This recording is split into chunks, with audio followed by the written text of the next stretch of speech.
ये चाइना है, चाइना की ट्रेनें हैं। इन्होंने पूरी सुरंगें बना दी हैं। बीजिंग से शियांग की सीधी लकीर खींची है, तो लकीर खींची उस तरह पहाड़ों को काटते हुए, पहाड़ों में सुरंगें डालते हुए, बनाते हुए उन्होंने पूरा, ये देखें आप, सुरंग से गुजर रही है इस वक्त। आपको सब ये सुरंगें नज़र आ रही हैं, सुरंग से गुजर रही है। और ये पुल बने हुए हैं, सुरंग है, पुल है। नीचे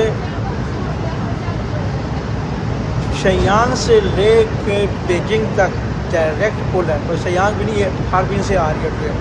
हार्बिन तकरीबन कितने किलोमीटर बनता है मेरे ध्यान में नहीं है। यानी हाँ, इस वक्त से ट्रेन गुजर रही है सुरंग से। जो ही इसकी सुरंग से पार होती है, आप देखेंगे कितनी देर ट्रेन सुरंग से गुजर रही है। एक एक सुरंग कितने कितने किलोमीटर की है।